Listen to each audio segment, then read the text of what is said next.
अस्सलाम वालेकुम व्यूअर्स। इसमें हम रिफ्लेक्शन ऑफ वेव्स के बारे में पढ़ेंगे।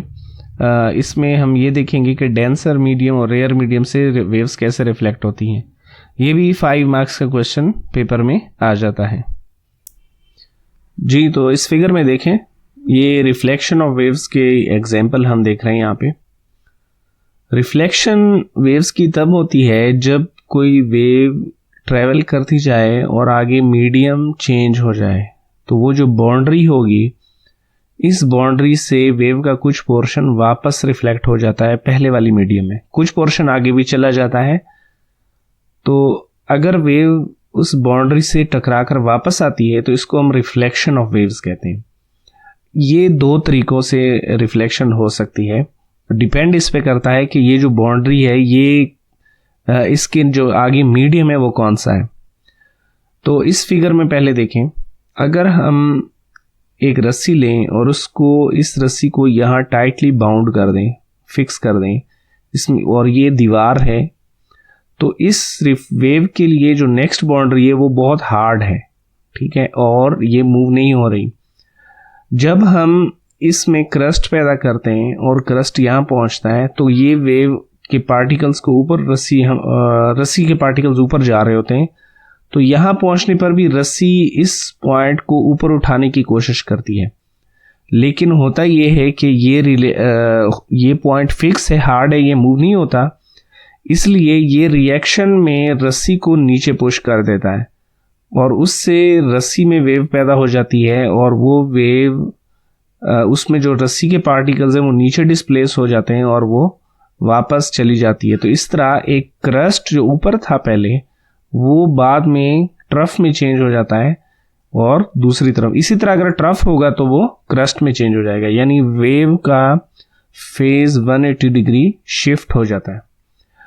अच्छा, दूसरी एग्जांपल है कि अगर हम, ये रस्सी है, अगर हम रस्सी को एक रिंग के साथ अटैच कर दें, रिंग के साथ, और इस रिंग को एक रॉड में डाल दें। अब ये जो मेटेलिक रिंग है ये ऊपर मूव हो सकती है, ये हार्ड फिक्स नहीं है, ठीक है, ये मूवेबल है। अब जब रस्सी आएगी और रस्सी के पार्टिकल्स ऊपर उठते जाते हैं, तो वो इस रिंग को भी ऊपर उठा देगी और उसके बाद रिंग वापस नीचे आ जाएगी वजन की वजह से। तो इससे जो वेव बनेगी, वेव वापस रिफ्लेक्ट होगी, उसकी डिस्प्लेसमेंट ऊपर की तरफ ही रहेगी, यानी वापस जाते हुए भी वही वेव यानी क्रस्ट रहेगा। अगर आपने ट्रफ भेजा है तो ट्रफ वापस जाएगा, और अगर आपने क्रस्ट इस तरफ भेजा है तो क्रस्ट। तो क्योंकि इसमें ये जो यहाँ हमने इसमें फिक्स किया था रस्सी को, ये हार्ड पॉइंट नहीं था, सॉफ्ट था, इसलिए इसको हम रेयर और मीडियम भी कह सकते हैं। तो इससे टकराकर जब वेव वापस जाएगी तो उसका फेज शिफ्ट नहीं होगा 180 डिग्री, और वो 0 डिग्री या 2 पाई रेडियन, यानी इन फेज वापस जाएगी, सेम वैसे ही वापस जाएगी जैसे यहाँ आई थी। अब इसकी रीडिंग कर लेते हैं। इसमें है कि जब ट्रैवलिंग वेव रस्सी के ऊपर चलती है और वो दूसरे किनारे को हिट करती है, पहुंचती है वहां पे, तो वहां से वो वापस रिफ्लेक्ट होती है। तो इंसिडेंट और जो रिफ्लेक्ट हो रही है, इन दोनों वेव्स को हम इक्वेशन से लिख सकते हैं। ये जो kx माइनस ओमेगा टी है ये इंसिडेंट वेव को रिप्रेजेंट कर रही है, और जो kx प्लस ओमेगा टी है ये रिफ्लेक्टेड वेव को रिप्रेजेंट कर रही है। अब हम यहाँ 2 कंडीशंस देखेंगे। फर्स्ट है reflection wave from denser medium, यानी जो टारगेट मीडियम है जिसमें इंटर होना है वो हार्ड है।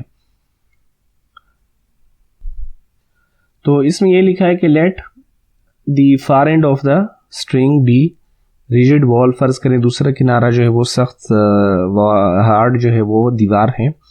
तो जब हम पल्स भेजेंगे इसमें, तो वो जब वहाँ पहुँचेगी तो पल्स फोर्स लगाएगी ऊपर की तरफ दीवार के ऊपर, लेकिन जो वॉल है वो हार्ड है, वो मूव नहीं होगा, और थर्ड लॉ के लिहाज से वो रिएक्शन की फोर्स लगाएगा उतनी ही डाउनवर्ड डायरेक्शन में, जिसके नज़रिए एक पल्स पैदा होगी जो ट्रेवल करेगी रस्सी में वापस, लेकिन अपोजिट डायरेक्शन में ट्रेवल करेगी।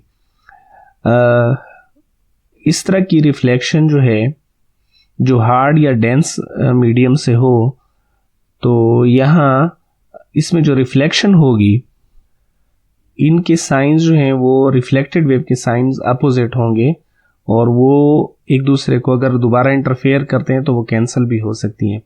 यानी इस रिफ्लेक्शन में वेव फेज जो है 180 डिग्री शिफ्ट हो जाएगा। अब एंड में है कि रेयरर मीडियम से कैसे रिफ्लेक्शन होगी। रेयरर मीडियम से रिफ्लेक्शन के लिए हम लाइट रिंग जो है वो ऐड कर देते हैं रस्सी के एंड पे, और वो जो रिंग है वहां पर फ्रिक्शन वगैरह नहीं होनी चाहिए और उसको एक रॉड में डाल देते हैं ताकि वो जो है, जैसे ये फिगर में नजर आ रहा है, ये रस्सी की क्रस्ट के साथ मूव हो सके। तो इस केस में जो रस्सी है वो उसका किनारा उसी तरह मूव होगा ऊपर नीचे, जैसे जैसे वेव आएगी। वो रिंग जो है वो फिक्स नहीं है, इसलिए जो रिफ्लेक्टेड वेव होगी वो वैसे ही वापस जाएगी जैसे इंसिडेंट थी, इसलिए उसका जो साइन है वो चेंज नहीं होगा, उसका जो साइन है वो सेम रहेगा। तो इसको हम कहते हैं सॉफ्ट या रेयरर सपोर्ट्स।